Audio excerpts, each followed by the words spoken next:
a research-based book by Dr. Mashudu Mbedzi reveals the discrimination and inhumane treatment facing widows in some sectors of society.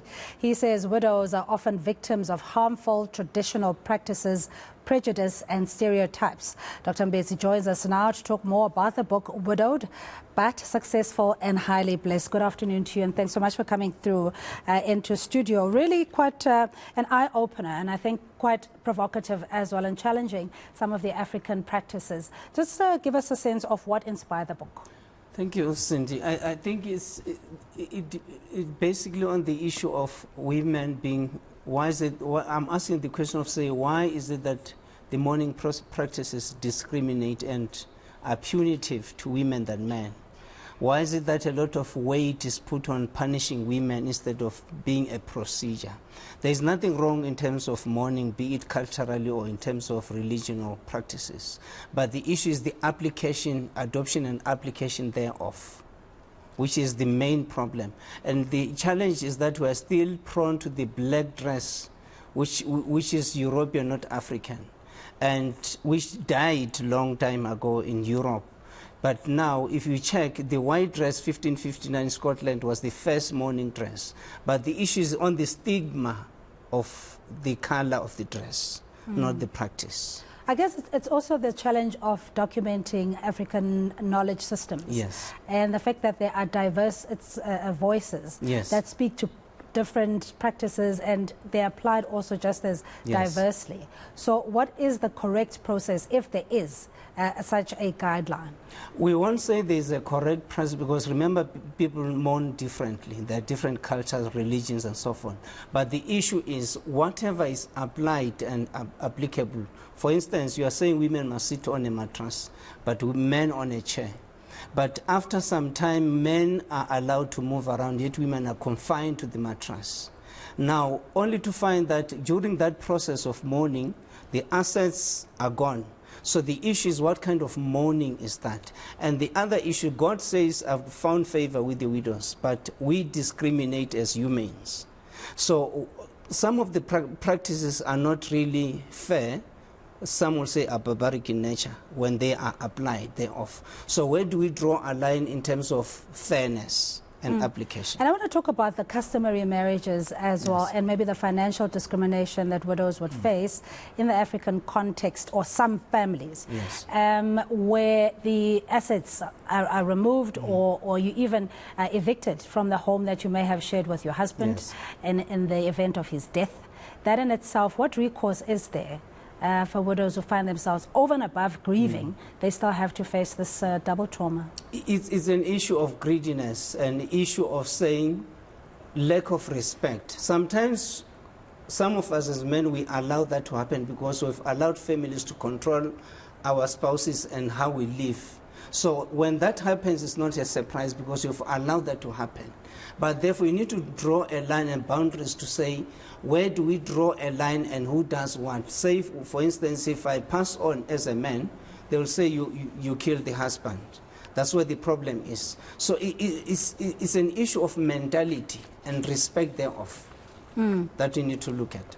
And your research is quite extensive. I mean, you've got figures here in terms of, you know, what leads to certain life challenges, or how we process trauma and the mechanisms that we apply. And I'm interested in your focus group in terms of what sample you had commissioned to gain your information. I looked at the stats globally, which you will find is available, to say, based globally, what are the issues that you affect, be it in Africa or globally, what do they say about these issues? And what is there that is available? Remember, in our own instances, in our African culture, we don't document these things to say the issues that we face. Most people who live in rural areas are not prone to technology. That's where the difference is. But globally, you have to look at the effects thereof and what is the stat says. Yeah, and with these statistics, the practices, one, the cleansing, after the burial, and then I think it's the distribution of the clothing of the deceased. When you come from a family maybe that doesn't practice those kind of rituals, that also can create some form of conflict with the families. It will be a lot of conflict because we are not used to that. But therefore, this should have been addressed during when your partner was still alive, when spouse was still alive, to say, this is how we deal with this issue, so that you are prepared, and therefore you find a common ground. There is nothing wrong in doing those things, because some people practice them. But the issue is communication. What is the level of communication and friendship thereof when the other spouse is still alive, so that you deal with these issues? Yeah, but certain things that are also not discussed. I mean, I've just discovered things like continuation of sexual cleansing, for example, and the scarring or marking in certain cultures or customs that this woman, you know, is a widow. Yes. Is that still widespread? It depends. It's still there in some cultures. Unfortunately, we won't mention which cultures, but some people still do that. I will say, if you look at the types of practices, some will say you need to bath the body, then you drink the water to determine whether you killed the husband or not. We make fire, you need to jump the fire. So there are certain practices that are done for proving whether this person killed the husband or not. But it all depends on the application thereof to say, is this justifiable or not?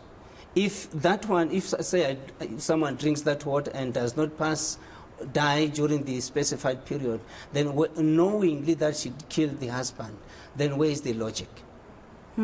Some of it doesn't make sense, indeed. Yes. I mean, and especially if you have no option.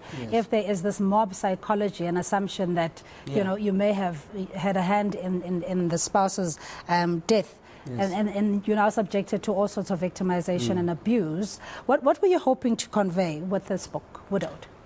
I'm balancing the issue of looking at the mourning practice to say, are they justifiable? What the issue is, there's nothing wrong with them being applied, but the issue is on the punitive concept of punishing women in nature.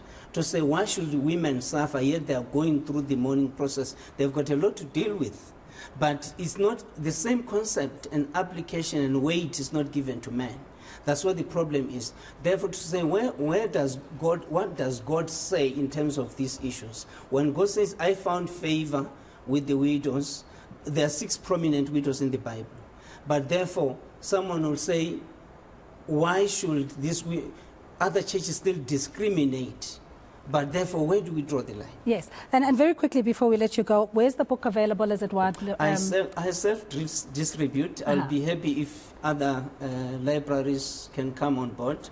I've got the other books also, which is Wrong Husband, Wrong Wife, Wrong Partner. The other one, first one was Married but Intimately Divorced. So they are educative and also counseling in nature. All right. Really appreciate you coming through on a Saturday afternoon. That's Dr. Mashudu Mbedzi, author of Widowed but Successful and Highly Blessed, speaking to us about the unfair treatment some widows face from the families of the deceased and what measures should be in place to protect loved ones from such events.